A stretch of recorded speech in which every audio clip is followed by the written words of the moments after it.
Hai, halo Velka. Mungkin sekali banyak orang yang terperangkap dalam skema tulisan yang terlibat dalam kesesatan, keluar dari tujuan awal, atau bahkan tidak sesuai dengan sesuatu yang dipahaminya sejak semula. Hal ini merumuskan dan mengindikasikan bahwa tidak sedikit pula orang yang hendak menulis esai, tetapi justru terjebak dalam sesuatu yang bukan esai.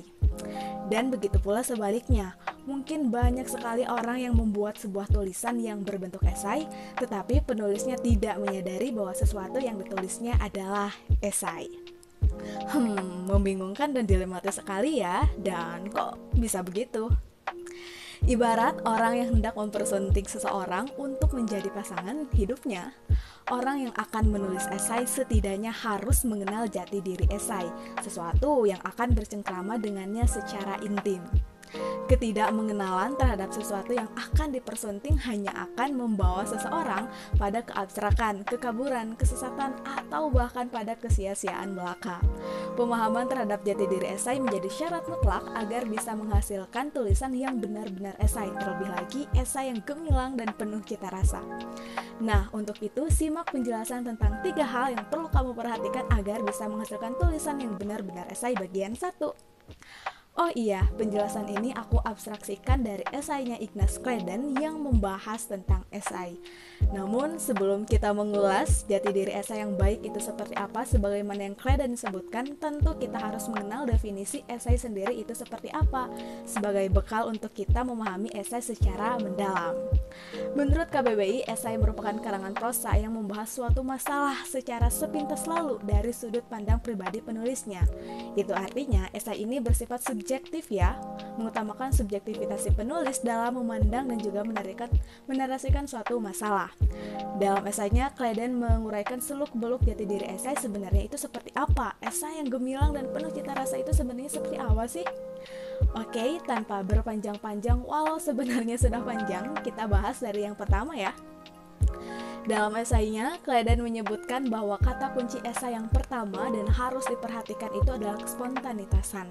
Esai adalah sesuatu yang lahir dari kespontanitasan. Esai itu spontanitas, begitu saja ditulis. Dengan kata lain, esai tidak lahir dari rencana penulisan yang ketat. Maksudnya tidak direncanakan matang-matang dan terperinci sampai ke akar-akarnya begitu. Nah, sebab esai lahir karena keinginan untuk berkata-kata, semacam obrolan dalam bentuk tulisan. Tidak beda jauh dengan situasi ketika kita sedang mengobrol secara lisan dengan orang lain, tidak direncanakan secara ketat, bukan? Spontanitas ini menekankan esai sebagai sesuatu yang renyah, tidak kaku, menarik, membumi, dan tentu saja cair. Spontanitas ini berkaitan dengan poin esai yang kedua, yaitu dialog atau obrolan. Maksudnya, esai itu harus ditulis sebagai suatu dialog atau obrolan dalam bentuk tulisan. Obrolan dalam tulisan ini akan membawa diri pada nuansa kenyamanan, membebaskan diri dari sesuatu yang mendikte, dan menawarkan sebuah aktualisasi diri. Seorang esais, orang yang menulis esai menjadi corong yang memainkan permasalahan di dalam esai. Esais berdialog dan mengobrol dengan realitas, dengan permasalahan sesuai dengan tempatnya masing-masing, sesuai dengan sudut pandangnya yang berakhir pada pemberian respons terhadap permasalahan yang akan diangkat. Respons sebagai tindak lanjut dari obrolan itu dapat mencakup keterpesonaan, kesenangan, setuju atau tidak setuju. Hematnya, hal yang menjadi persoalan itu patut untuk dicontoh atau bahkan lebih layak untuk ditinggalkan, dan respon yang lainnya. Pokoknya respons kita terhadap permasalahan yang kita tulis. Respons-respons itu yang menyulap esai sebagai tulisan yang penuh dengan cita rasa dan kegemilangan. Respons menjiwai sekaligus menjadi sesuatu yang menonjol dari sebuah esai. Tidak adanya respons seorang penulis hanya akan menghasilkan esai yang kehilangan daya obrolnya, kehilangan jati dirinya. Nah, Love LK, pada intinya hal yang paling penting di dalam sebuah esai adalah kita harus mengenal jati diri esai itu sendiri seperti apa. Tadi aku sudah menyebutkan 3 hal yang perlu diperhatikan. Yang pertama adalah tentang spontanitas, yang kedua adalah tentang respons, yang ketiga adalah tentang obrolan, dialog.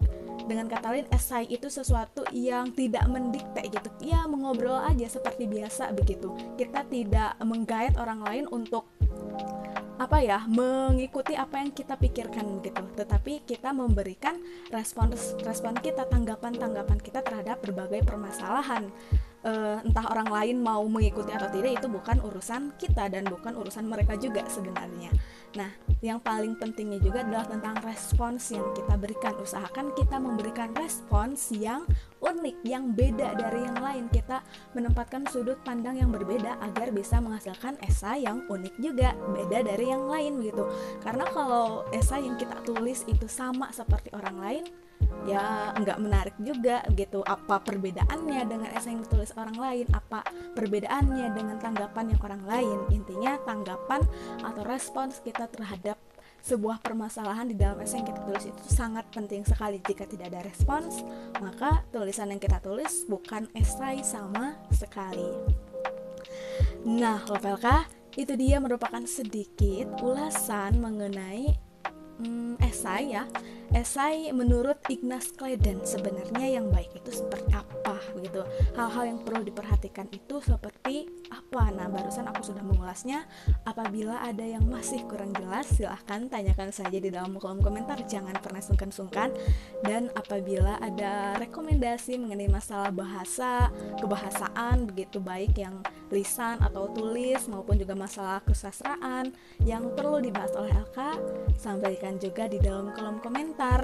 Oke, sampai di sini saja. Jangan lupa untuk subscribe YouTube channel LK, bantu LK untuk tumbuh dan berkembang agar bisa lebih semangat lagi memberikan hal-hal yang lebih menarik untuk Love LK semuanya.